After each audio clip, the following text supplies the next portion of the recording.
Students, हम alcohol का वर्गीकरण पढ़ रहे थे किस आधार पर कि OH समूह जिस कार्बन पर उपस्थित है वो sp3 है या sp2। तो हमने यहाँ पर आपको पढ़ाया था एल्कोहल का वर्गीकरण और उसमें बताया था कि एल्कोहल होते हैं मोनोहाइड्रिक। मोनोहाइड्रिक कब होते थे? जब OH समूह की संख्या कितनी हो? एक। जैसे ये उदाहरण देखिए, इसमें OH कितना है? एक।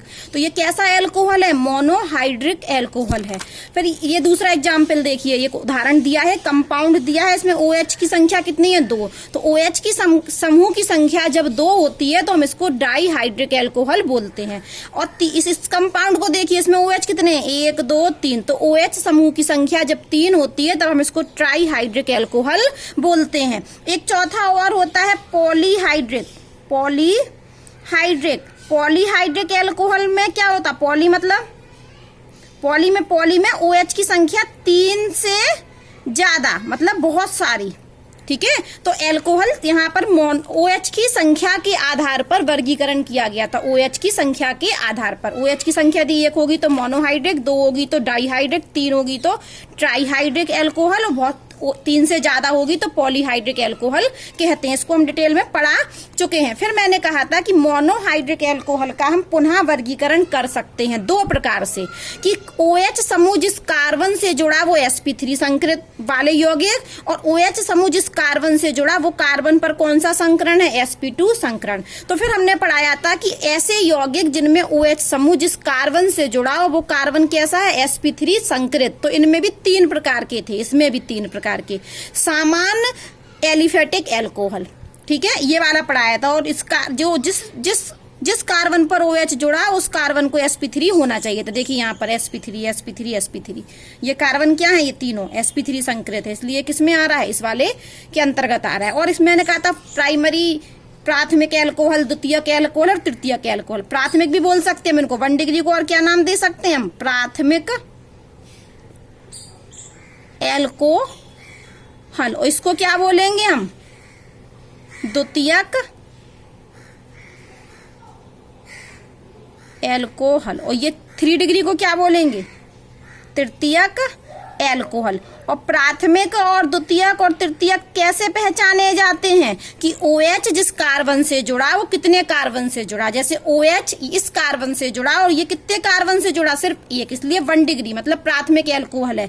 अब OH इस कार्बन से जुड़ा और ये कितने कार्बन से जुड़ा? 2 कार्बन से, इसलिए 2 डिग्री है द्वितीयक एल्कोहल। ये OH इस कार्बन से जुड़ा और ये कितने कार्बन से जुड़ा? 3 कार्बन से, इसलिए 3 डिग्री या दूसरा नाम तृतीयक एल्कोहल।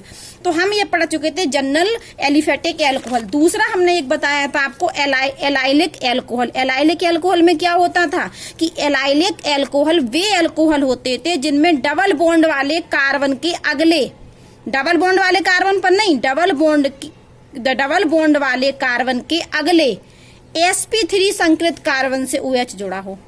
डबल बॉन्ड वाला ये कार्बन कैसा होना चाहिए? डबल बॉन्ड वाले कार्बन से जुड़ा होना चाहिए। ये कार्बन किससे जुड़ा होना चाहिए? डबल बॉन्ड वाले कार्बन से, इस कार्बन से। और इस पर संकरण कौन सा होना चाहिए? sp3 संकरण होना चाहिए। तब यदि OH इस कार्बन से जुड़ा होगा तो ये एल्कोहल के किस समूह में आएगा? एलाइलिक एल्कोहल के समूह में आएगा। मतलब डबल बॉन्ड के अगले sp3 संकरित कार्बन से जब OH जुड़ा होगा तो हम इसको एलाइलिक एल्कोहल कहते थे। फिर हमने पढ़ाया था बेंजिलिक एल्कोहल। तो बेंजिलिक एल्कोहल में क्या था कि एरोमेटिक रिंग होगी और रिंग के अगले, मतलब रिंग के से जुड़ा जो कार्बन होगा, रिंग वाला कार्बन नहीं, रिंग से जुड़ा वाला कार्बन। और कैसा संकरण हो? sp3 संकरण। तो रिंग से अगले sp3 संकरित कार्बन पर जब OH होगा तो इस एल्कोहल को हम बेंजिलिक एल्कोहल कहेंगे। आज अब हम पढ़ रहे हैं sp2 संकरण वाले एल्कोहल। ऐसे एल्कोहल की जिनमें जिस कार्बन से OH जुड़ा है उस कार्बन पर sp2 संकरण है। देखिए OH किस कार्बन से जुड़ा? इस कार्बन से। और इस कार्बन पर कौन सा संकरण? sp2 संकरण है। तो यहाँ पर होते हैं विनाइलिक वाइनिलिक एल्कोहल। तो इन एल्कोहल में OH समूह कार्बन डबल बॉन्ड वाले कार्बन पर ही उपस्थित होता है और वो कार्बन होना चाहिए sp2 संकरित। जैसे हम यहाँ देख लेते हैं, इस कार्बन से कितने बंध बन रहे हैं? एक ये हाइड्रोजन बंध बना रहा है, एक ये सिंगल बॉन्ड बन रहा है, एक डबल बॉन्ड बन रहा है। तो एक हाइड्रोजन बॉन्ड बना रहा है सिंगल बॉन्ड से, एक सिग्मा बॉन्ड, एक यहाँ एक इधर सिंगल बॉन्ड है तो एक सिग्मा, और यहाँ डबल बॉन्ड है तो एक सिग्मा होगा यहाँ पर, तो 3 सिग्मा हो गए। 3 सिग्मा से इस कार्बन पर कौन सा संकरण, sp2 संकरण। अब भाषा सुनिए कि एल्कोहल में जो OH समूह है वो कार्बन, कौन से कार्बन से, कार्बन कार्बन डबल बॉन्ड से ही OH जुड़ा हो। OH किस कार्बन से जुड़ा हो, वो डबल बॉन्ड वाला ही कार्बन हो।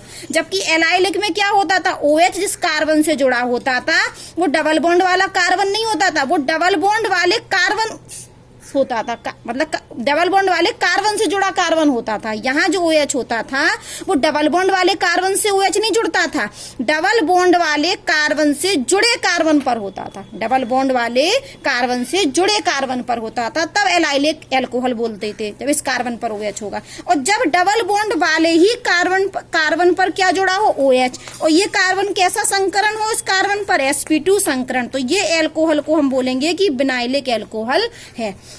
तो कह रहे हैं या तो डबल बॉन्ड वाले कार्बन पर OH उपस्थित हो समूह तब बाइनिलिक बोलेंगे, और कार्बन कैसा होना चाहिए, sp2 संकृत होना चाहिए, या बेंजीन रिंग के कार्बन पे ही हो।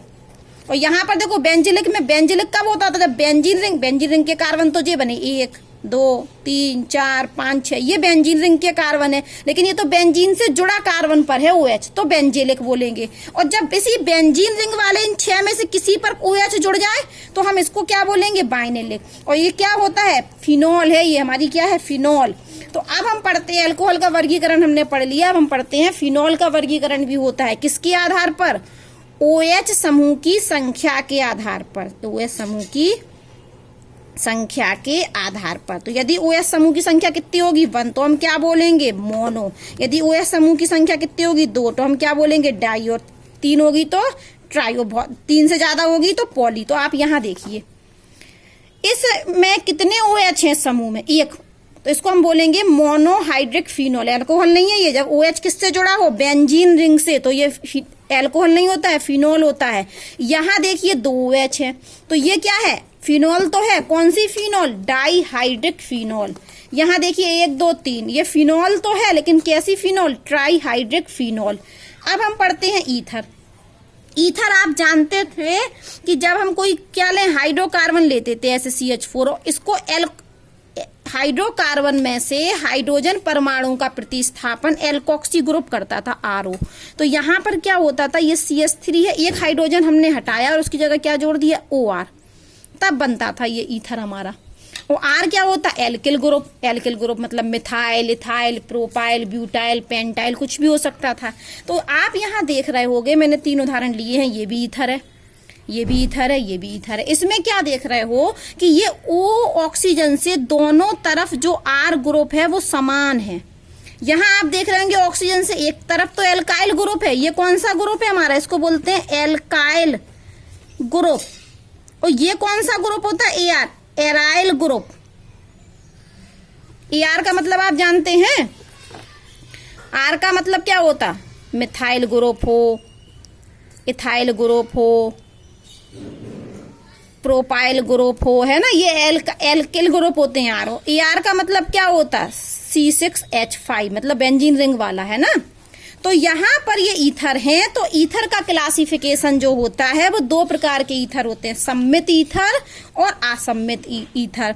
सम्मित कब होते हैं, जब ये जो एल्किल ग्रुप हो ये दोनों कैसे हो, समान हो, जब दोनों कैसे हो, समान। यहाँ भी अगर CH3 है तो यहाँ भी CH3 हो, मतलब एल्किल ग्रुप ऑक्सीजन से दोनों समान हो तब सम्मित होते हैं। अब जैसे यहाँ देखिए, यहाँ पर दोनों AR हैं, तो एराइल ग्रुप भी समान है, तो ये भी सम्मित है। लेकिन इस उदाहरण में देखिए एक तरफ तो एल्काइल ग्रुप है, एक तरफ AR है, अलग दिख रहा ना, एक तरफ R जोड़ा, एक तरफ AR जोड़ा, तो ये असम्मित ईथर है। तो ईथर 2 प्रकार की होती है, सम्मित ईथर और असम्मित ईथर। यहाँ उदाहरण से आपको समझ में आएगा, ये ऑक्सीजन परमाणु से यहाँ भी मिथाइल ग्रुप CH3 जुड़ा है और यहाँ भी मिथाइल ग्रुप CH3 जुड़ा है, तो ये किसका उदाहरण हुआ, सम्मित ईथर का। ये देखिए ऑक्सीजन से यहाँ इथाइल ग्रुप, यहाँ भी इथाइल ग्रुप, समान है ना, ये ग्रुप कैसे हैं, ये सेम है ना, ये सेम टू सेम है, और ये वाला देखो ये इससे सेम है, तो ये कैसा ईथर हुआ, सम्मित ईथर हुआ। आप इसको देखिए इस वाले उदाहरण को, यहाँ पर मिथाइल ग्रुप जुड़ा है, यहाँ इथाइल, तो ये समान है, ये तो असमान है ना। ये जो दोनों ग्रुप हैं, यहाँ देखिए, यहाँ एक तरफ C2H5 जुड़ा, एक तरफ C6H5, तो ये भी कैसे हैं, असमान। तो जब असमान ग्रुप जुड़े होंगे तो हम इसको असम्मित ईथर बोलते हैं, और जब समान ग्रुप होंगे तो सम्मित ईथर बोलते हैं। परिभाषा सुन लीजिए, यदि ईथर में यदि ऑक्सीजन परमाणु से जुड़े दोनों एल्किल, दोनों कैसे हो, एल्किल, दोनों एल्किल समान हो, चाहे दोनों एरिल समूह क्या हो, समान हो, दोनों एरिल समूह। एरिल मतलब एक ये उदाहरण और बना लेते हैं, जैसे हम यहाँ पर इसका एक और उदाहरण लिख रहे हैं, C6H5 ऑक्सीजन, C6H5। वो कह रहे हैं एल्किल ग्रुप हो तो एल्किल ग्रुप समान होना चाहिए, यदि एरिल ग्रुप जुड़ा तो दोनों एरिल ग्रुप समान होना चाहिए, तो सम्मित ईथर है। और जब एल्किल ग्रुप और एरिल ग्रुप समान ना हो तो हम इसको असम्मित ईथर बोलते हैं। ठीक है, अभी हमने आपको फिनॉल का वर्गीकरण पढ़ाया था, mono, di, tri hydric phenol. यहाँ पर थोड़ा सा नामकरण देख लीजिए फिनॉल का। हमने ये फिनॉल लिया और ये CN का शॉर्ट फॉर्म है, हमने क्या बताया था, इसका मतलब होता है कॉमन नेम, सामान्य नेम। लेकिन आपको CN नहीं लिखना है, आप पूरा लिखेंगे सामान्य नाम, यहाँ पर पूरा आयुपेक नाम आप नहीं लिखेंगे ये शॉर्टकट में। तो इसका जो इस कंपाउंड का जो सामान्य नाम होता है वो फिनॉल होता है, और IUPAC नाम, आयुपेक नेम भी इसका फिनॉल ही होता है। तो IUPAC जो पद्धति थी उसमें इसके नाम को ही उन्होंने ले लिया, तो इसका इस कंपाउंड का सामान्य नाम भी फिनॉल है और आयुपेक नेम भी फिनॉल है। जैसे कि हम ये आप जानते हैं, ये हमने क्या बना दी, बेंजीन। तो इसका जो सामान्य नाम कॉमन नेम होता है वो भी बेंजीन है, और इसका आयुपेक नेम का है तो वो भी बेंजीन है। मतलब वही नाम उसका स्वीकार कर लिया, कॉमन सामान्य नाम ही आयुपेक ने स्वीकार कर लिया। ये जो होता है ये हमारी क्रीसॉल है, क्रेसॉल है, ये क्रीसॉल, इसकी ये कंपाउंड। यदि फिनॉल पर ऑर्थो पोजीशन पर क्या जुड़ा हो, मिथाइल ग्रुप, तो इस कंपाउंड को फिनॉल, ये तो फिनॉल इतनी होगी। और यदि इसमें CH3 ग्रुप हम ऑर्थो कंडीशन पर जोड़ दें तो ये क्रीसॉल है। कौन सा क्रेसॉल है, ये ऑर्थो क्रेसॉल। ये कौन सा क्रेसॉल है, ऑर्थो क्रेसॉल। और इसका आयुपेक नेम लिखें तो ये नाम तो हमें इसको छुपा लें, तो ये नाम तो हम जानते हैं, तो फिनॉल है, तो हम इसको IUPAC नेम में क्या करें, ये फिनॉल बोल दें। और बस फिनॉल में क्या देखें हम, यहाँ फंक्शनल ग्रुप है तो इस कार्बन को 1 और इस कार्बन को 2, तो क्या कर दें, फिनॉल तो है लेकिन कौन सी फिनॉल, 2 मिथाइल फिनॉल। ठीक है, आप ये देखिए इसका कॉमन नेम है कैटिकॉल, ये कैटिकॉल है। लेकिन अगर हम इसका आयुपेक नाम लिखेंगे तो ये बेंजीन है, और बेंजीन पर 2 OH ग्रुप जुड़े हैं। देखो इसको छुपाया तो बेंजीन दिख रही है, तो बेंजीन और कौन सी कंडीशन पर, 1 और 2, तो बेंजीन 1,2 डाई ऑल। OH के लिए ऑल जोड़ते हैं तो कितने OH हैं, 2, तो डाई लग जाएगा। 3 OH होंगे तो ट्राई लगेगा, है ना। अब हम पढ़ते हैं, अब हम क्या पढ़ते हैं, ये तो थोड़ा सा फिनॉल का नाम पद्धति बताई है, और इसके पहले हम आपको एल्कोहल के नाम बता चुके हैं। अब हम बता रहे हैं आपको नोमेनक्लेचर ऑफ ईथर, ईथर की नाम पद्धति। तो ईथर तो 2 प्रकार के होते हैं, सम्मित ईथर और असम्मित ईथर। तो इनकी नाम पद्धति भी अलग अलग है। सम्मित ईथर की पढ़ रहे हैं हम, किसकी पढ़ रहे हैं अभी, नाम पद्धति सम्मित ईथर की। तो जो यदि हमें कॉमन नेम लिखना होगा तो एक फॉर्मूला है, कॉमन सामान्य नाम लिखने के लिए डाई एल्किल ईथर, नहीं डाई एल्काइल ईथर लिख दें। क्या लिख दें, डाई एल्काइल ईथर। और यदि आयुपेक नेम लिखना होगा तो हम फॉर्मूला क्या बना, एल्कोक्सी एल्केन। अब हम इसको नाम लिख के देखेंगे तब समझ में आएगा। जैसे हमारे पास ये है, ये कंपाउंड ईथर है, कैसा ईथर है, पहले तो आप हमें ये बताइए। यहाँ भी CH3 ग्रुप, यहाँ भी CH3 ग्रुप, तो ये कैसा ईथर हुआ, सम्मित सिमेट्रिकल ईथर हुआ। तो यदि हमें इसका कॉमन नेम लिखना है, क्या लिखना है, कॉमन नेम, तो फॉर्मूला क्या बताया गया कि हम लिख दें डाई एल्काइल। तो हमने 2 ग्रुप जोड़े ना, तो हमने लिख दिया डाई। क्या लिख दिया, डाई। अब हमने डाई तो लिख दिया, लेकिन यहाँ पर फॉर्मूला में कह रहा है कि एल्काइल है, तो ये एल्काइल थोड़ी ना है, ये तो हमारा मिथाइल है। तो हम क्या लिखेंगे, डाई मिथाइल।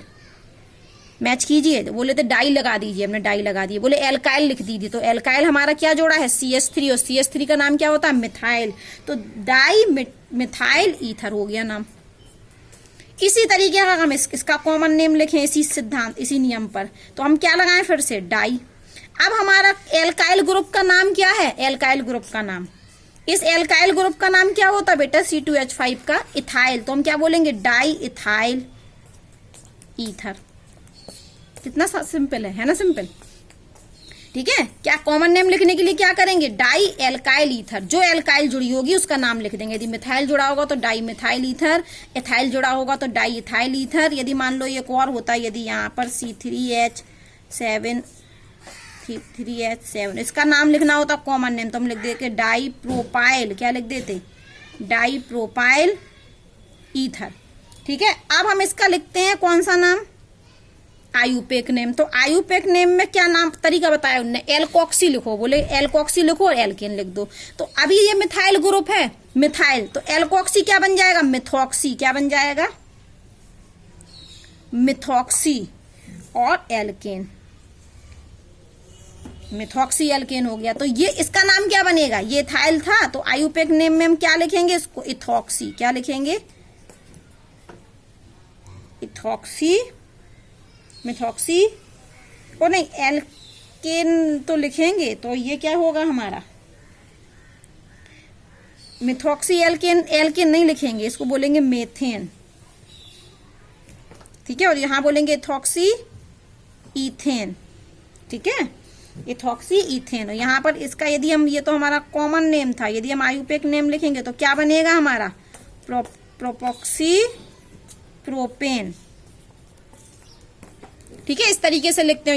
ये दोनों फॉर्मूले हैं, ये आप क्या कर लीजिए बॉक्स में बंद, डाई एल्काइल ईथर और एल्कोक्सी एल्केन, ठीक है, ये सम्मित के लिए। अब हम पढ़ते हैं असम्मित के लिए।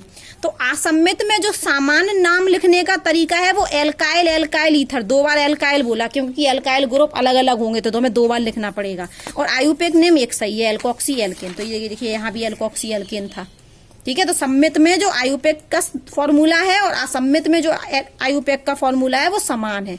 बस यहाँ पर डाई एल्काइल ईथर लिखते थे, यहाँ पर 2 बार डाई नहीं किया उनने, एल्काइल एल्काइल कर दिया। क्यों कर दिया, क्योंकि एल्काइल ग्रुप बेटा अलग अलग है, वहां एक से थे इसलिए डाई कर दिया था। अब हम इसका नाम देखते हैं, कौन सा नेम, सामान्य नाम। तो हमें लिखना है एल्काइल एल्काइल ईथर। तो ये कौन सा एल्काइल है, इसका नाम बताओ, मिथाइल, इसका नाम है इथाइल, इसका नाम है मिथाइल, इस ग्रुप का नाम क्या है, मिथाइल, इस ग्रुप का नाम क्या है, इथाइल। तो आपको पता होगा कि क्या करते हैं हम, पहले किसको लिखेंगे, ई पहले आता है तो पहले इथाइल, फिर लिखेंगे हम मिथाइल ईथर, कॉमन नेम हो गया। यदि हमें इसका कॉमन नेम लिखना है, इस वाले कंपाउंड का सामान्य नाम, तो ये कौन सा ग्रुप है, मिथाइल, और इस ग्रुप को क्या बोलते हैं हम, फिनाइल। तो हम यहाँ पर लिख देंगे मिथाइल, एक बार एल्काइल हो गया, दूसरे एल्काइल का नाम क्या है, ये मिथाइल लिख दिया, इसके लिए मिथाइल, इसके लिए फिनाइल, फिनाइल ईथर। अब हम आते हैं आयुपेक नाम लिखने पे, तो हम क्या लिखेंगे, एल्कोक्सी एल्केन। तो यहाँ पर हमारा, हाँ अब ये देखिए, ये मिथॉक्सी होगा और ये एल्कोक्सी होगा, तो हम किसको एल्कोक्सी बनाएं, किसको एल्केन बनाएं। तो हम एल्कोक्सी, यहाँ नियम है कि उसको बनाएंगे जिसमें कार्बन की संख्या क्या होगी, सी की संख्या कम होगी, एल्कोक्सी हम उसको बनाएंगे। या क्वेश्चन ये बन रहा है ना कि मैडम हाँ, तो आप ये बोलोगे मिथॉक्सी, तो इथॉक्सी क्यों नहीं किया, है ना। एक को हमें एल्कोक्सी लिखना है, एक को एल्केन लिखना है। तो एल्कोक्सी हम किसको लिखेंगे, जिसमें कार्बन की संख्या कम होगी। तो इसमें मिथाइल और इथाइल में किसमें कार्बन की संख्या कम है, इसमें 1 कार्बन है, इसमें 2 कार्बन है। तो इसका जब हम आयुपेक नाम लिखेंगे तो इसको, इस वाले को एल्कोक्सी बनाएंगे, इसको एल्कोक्सी बनाएंगे, इसको एल्कोक्सी बनाएंगे और इसको क्या बनाएंगे, एल्केन। तो क्या करेंगे, हम लिखेंगे इसका नाम मिथॉक्सी, तो ये तो हमने लिख दिया मिथॉक्सी, और इसको क्या बनाना, एल्केन। तो ये क्या एल्केन बनेगी, ईथेन, 2 कार्बन है ना, तो ईथेन 2 कार्बन की वजह से। अब इसका नाम लिखें तो यहाँ पर कार्बन की संख्या कितनी है, 1, तो यहाँ पर कितनी है, 6। तो एल्कोक्सी किसको बनाएंगे हम, इसको एल्कोक्सी बनाएंगे। तो इसका आयुपेक नेम में क्या होगा, इसका आयुपेक नेम होगा मिथॉक्सी। और ये क्या होता है, हाँ रुकिए, ये मिथॉक्सी और इसको ग्रुप को हम एल्केन लिखेंगे। तो एल्केन में इसको तो हम इथेन लिखते हैं, C2H5 को, तो इसको हम क्या लिखेंगे, C2H6 होता है ना एथेन, तो ये तो हमारा बेंजीन हो जाएगा। तो हम लिख देंगे फिर मिथॉक्सी बेंजीन, ठीक है। अब हम नेक्स्ट वीडियो में एल्कोहल बनाने की विधियां पढ़ेंगे।